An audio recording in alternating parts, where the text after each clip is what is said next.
خوش آمدید. میں مسعود راجہ بول رہا ہوں اور میرے اس اردو چینل پر آپ کی تشریف آوری کا بہت بہت شکریہ. آج کوشش کروں گا کارل مارکس کے 2 کانسیپٹس کو زیر بحث لانے کی. انگریزی میں اس کو بولتے ہیں formal and real subsumption of labour. اب اس کو میں نے اردو میں ٹرانسلیٹ کیا ہے: رسمی اور حقیقی جذبیت، جذب کرنا، ایبزارب کرنا. لیبر کی رسمی اور حقیقی جذبیت. اب سبسیوم یا سبسمپشن کا ایک اور انگریزی لفظ جو ہے وہ ایبزارب ہے. تو جب مارکس سبسمپشن استعمال کرتا ہے اس کا مطلب یہ ہے کہ کیا کیا چیزیں سرمایہ داری نظام اپنے اندر جذب کر لیتا ہے. اب یہ جو بحث ہے یہ کارل مارکس کی کیپٹل والیوم 1 کا چیپٹر 6 بننی تھی، لیکن بعد میں اس میں اپینڈکس کے طور پہ اس نے شامل کر دیا. اب جیسا کہ آپ کو معلوم ہوگا مارکس جو ہے وہ کیپٹلزم کی، سرمایہ دارانہ نظام کی مختلف سٹیجز ہمیں بتاتا ہے، اور ان میں ایک سٹیج وہ ہوتی ہے کہ جب سرمایہ دارانہ نظام اپنے آپ کو اسٹیبلش کر رہا ہو، لیکن اس سے جو پہلا نظام تھا وہ ابھی تک موجود ہو. اب کوئی بھی معاشی نظام جو ہے وہ صرف یہ نہیں ہوتا کہ اس میں ہم نوکریاں کر رہے ہیں یا کام کر رہے ہیں، وہ جس کو موڈ آف پروڈکشن بولتے ہیں، وہ ایک طریقہ زندگی بھی اسٹیبلش کرتا ہے جس میں ہم لوگ اپنا کام کرتے ہیں. تو اب کیپٹلزم سے پہلے جو ہے فیوڈلزم، سردارانہ نظام، جاگیردارانہ نظام تھا یورپ میں بھی. تو جب سرمایہ داری نظام شروع ہوتا ہے تو لوگ جو ہیں مزدور، ورکرز، وہ ایک طرح سے دونوں نظاموں میں ان کا پاؤں ہوتا ہے. تو کچھ لوگ جو ہیں وہ رہ رہے ہوں گے کسی لارڈ کی زمین پہ، لیکن کام کر رہے ہوں گے کسی فیکٹری کے لیے، کپڑا بنا رہے ہیں یا جو بھی کر رہے ہیں. تو اس کو جب لیبر دونوں حالات میں موجود ہو، جاگیردارانہ نظام میں بھی اور سرمایہ داری نظام میں بھی، کیونکہ وہ سرمایہ داری نظام میں مزدوری کرنا انہوں نے شروع کر دی ہے، تو اس کو مارکس بولے گا فارمل سبسمپشن آف لیبر، رسمی جذبیت. کیوں کہ کچھ مزدوروں کو اور ان کی مزدوری اور ان کا کام کرنے کا طریقہ کار سرمایہ داری نظام نے اپنے اندر جذب کر لیا. اور پھر ایک سٹیج ایسی آتی ہے جس میں پرانا نظام ختم ہو جاتا ہے اور سرمایہ داری نظام خود ہر ایک چیز کو اپنے اندر جذب کر لیتا ہے. تو اس کو بولتے ہیں ریئل، حقیقی جذبیت، ریئل سبسمپشن آف لیبر. اب اس کی بہت کمپلیکیٹڈ بحثیں آپ کو انٹرنیٹ پہ ملیں گی. میں صرف اس کو آپ سے اس لیے متعارف کرا رہا ہوں کہ یہ چیز جو ہے ہمارے معاشرے میں ابھی تک، اگر آپ غور سے اپنے معاشرے پہ دیکھیں یا معاشیت پہ دیکھیں، معیشت پہ دیکھیں، تو یہ ابھی تک ہمارے ملک میں، ہمارے علاقے میں یہ چیز جو ہے آپریٹو ہے، ابھی تک چل رہی ہے. وہ کیسے کہ اب ہم پاکستان میں سرمایہ داری نظام میں رہ رہے ہیں، لیکن اس میں ابھی تک جو پرانا جاگیردارانہ نظام تھا، سردارانہ نظام تھا، وہ بھی موجود ہے. تو اب اس نظام میں مزدور جو ہے جب اپنا گاؤں چھوڑ کے یا چک چھوڑ کے یا کسی کے لیے بھی وہ ہاری کا کام کر رہا ہے یا اس نے کسی کا قرضہ دینا ہے، جب وہ سرمایہ داری نظام میں آ کے نوکری ڈھونڈتا ہے یا کام کرتا ہے، تو وہ نظام جو ہے اس کو اس چیز میں کوئی مدد نہیں دیتا کہ اس کی جو سوشل آبلیگیشنز ہیں، جو اس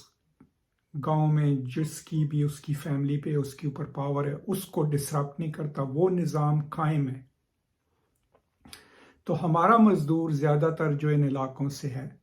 سرداری نظام یا جاگیرداری نظام سے، وہ رسمی طور پہ تو جذب ہو چکا ہے سرمایہ داری نظام میں، لیکن حقیقی طور پہ ابھی تک فلی جذب نہیں ہوا۔ تو اس میں جو سرمایہ داری نظام کی اہم فائدے ہوتے ہیں وہ کیا کہ پرانے نظام سے آپ کا رابطہ ٹوٹ گیا اور آپ پھر آگے مل کے باقی ورکرز کے ساتھ اپنی یونین قائم کریں۔ آپ پہ کوئی یہ نہیں کوئی کہہ سکتا کہ اگر تم یوں کرو گے تو میں گاؤں میں تمہارے ساتھ یہ کر دوں گا۔ یہ جو ہے حقیقی سبسمپشن اور رسمی سبسمپشن کا فرق ہے۔ اگر آپ نے اس کو دیکھنا ہے کہ کس طریقے سے اس کو ریپرزینٹ کیا گیا، ریپرزینٹ تو نہیں کیا گیا، لیکن آپ یہ سوچ لے کہ فرض کیا ادیگا کا ناول دا وائٹ ٹائیگر پڑھ لیں۔ اب جب کہانی اس کا جو کلائمیکس ہے اس میں کیا ہوتا ہے کہ ڈرائیور نے جو ہے اپنے مالکوں کو قتل کر دیا، پیسہ لے کے بھاگ گیا۔ یہ اس کی انٹری ہے کیپٹل میں۔ لیکن جب وہ یہ کر رہا ہے تو اس کو یہ بھی پتا ہے، کیونکہ اس کو گاؤں سے ہائر کیا گیا تھا، وہاں پہ اس کی ساری فیملی ہے، کہ جو سرمایہ دار کے لوگ ہیں وہ اس کی ساری فیملی کو تباہ کر دیں، اور وہ پرائس اس نے پے کرنی ہے، اسی لیے اس کو وائٹ ٹائیگر کہا گیا ناول میں۔ ہاں، اور وہ یہ جانتے ہوئے یہ عمل کر رہے ہیں۔ تو اسی طرح کوئی بھی مزدور جب بھی شہر میں آ کے مزدوری کر رہا ہے لیکن پیچھے اس کے سردار صاحب بیٹھے ہوئے ہیں یا سائیں زمیندار صاحب بیٹھے ہوئے ہیں، اس کو معلوم ہے کہ حالانکہ وہ زیادہ کچھ پیسے کمانے کے لیے مزدوری کر رہا ہے، فیکٹری میں کام کر رہا ہے یا شہر میں کام کر رہا ہے، لیکن اس کی زندگی جو ہے وہ فلی کیپٹل میں جذب نہیں ہوئی، اس کی زندگی پر کیپٹل سے پہلے کے نظام کی ابھی تک کے اثرات ہیں، اور اس کی فیملی کو نقصان پہنچایا جا سکتا ہے۔ تو یہ چیزیں سمجھنے کی ضرورت کیا ہے؟ اب جب اگر آپ کو یہ سمجھ آ جائے کہ سرمایہ داری نظام اور فیوڈل نظام اور رسمی سبسمپشن آف لیبر یا حقیقی سبسمپشن آف لیبر کا مطلب کیا ہے، تو ہمیں یہ سمجھنے میں آسانی ہوتی ہے کہ کوئی بھی جو لیڈر بنا ہوا ہے یا سیاستدان آپ سے وعدہ کرتا ہے کہ میں اس معاشرے کو تبدیل کر دوں گا، بہتر کر دوں گا، تو ظاہر ہے اس نے کیپٹلزم میں ہی کرنا ہے۔ سوال یہ ہم نے ان سے پوچھنا ہے کہ کیا تم یہ ہائیبرڈ نظام لے کے چلتے رہو گے جس میں انسان ابھی تک انسان کا غلام ہے؟ اور کئی دفعہ تو یہ لوگ جب مزدوریاں کرتے ہیں، جیسے میں نے پہلے بھی ایک ویڈیو میں بتایا، تو ان کو پیسہ ملتا ہے، اس میں سے بھی یہ سردار لوگ اپنا حصہ نکالتے ہیں، سمجھئے؟ تو کیا یہ کوئی بھی جو آپ سے وعدہ کر رہا ہے کہ میں اس نظام کو تبدیل کروں گا، یہ کروں گا، وہ کروں گا، تو اس طرح کے ٹیکنیکل سوال آپ ان سے پوچھ سکتے ہیں کہ کیا آپ ایک ایسا نظام بنائیں گے جس میں مزدور ٹھیک ہے اپنی محنت کرے، لیکن اس کی زندگی پر کوئی غیر جمہوری نظام عائد نہ ہو، ٹھیک ہے، جس میں اس کو آزادی ہو اپنا راستہ چننے کی، ٹھیک ہے، اپنی ہنر کو استعمال کرنے کی، اس فکر کی بجائے کہ اگر اس نے یہ یوں کر دیا یا یوں کر دیا تو اس کے اوپر ریپرکشنز ہوں گی، یا کہ ایک شخص بیٹھا ہوا ہے بلوچستان میں، سندھ میں، پنجاب میں، KPK میں، جہاں بھی، جو یہ کہتا ہے میں آپ کو 500 مزدور دوں گا، ٹھیک ہے، لیکن وہ کانٹریکٹر نہیں ہے، وہ 500 مزدور اس لیے دے سکتا ہے کہ اس کو ان لوگوں کے اوپر پاور حاصل ہے اور وہ مزدوروں کا ریٹ بھی سیٹ کر سکتا۔ تو یہ فرق ہے ان چیزوں کو سمجھنے کا کہ ریئل سبسمپشن آف لیبر وہ ہے۔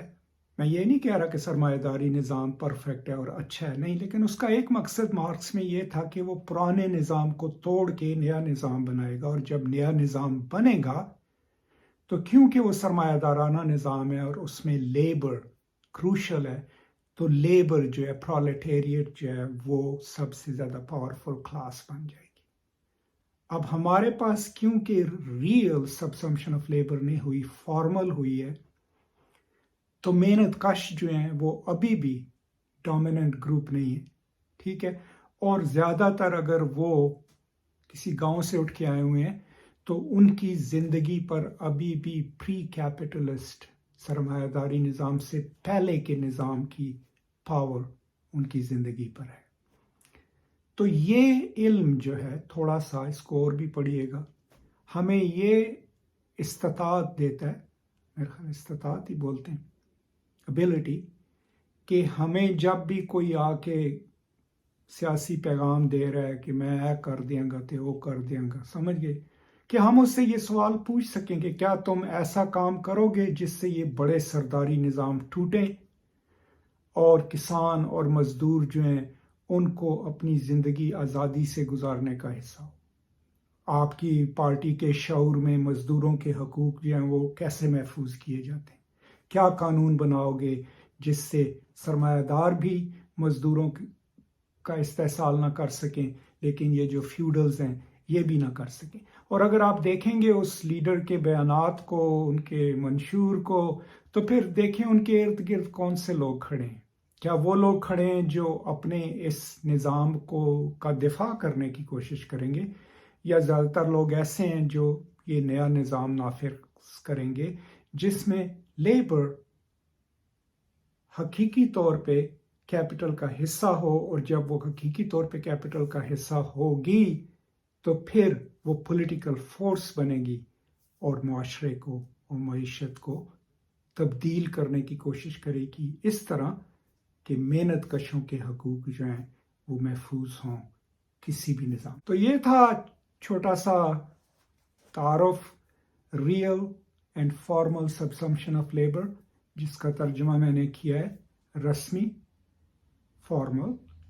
اور حقیقی جذبیت لیبر کی۔ تو بتائیے گا آپ کو کیسا لگا۔ اگر کوئی سوالات ہوں تو برائے کرم کامنٹس میں ڈال دیجئے، اور اس کے علاوہ کوشش کیجئے کہ اس کو آپ تفصیلاً پڑھ بھی لیں۔ Capital volume 1،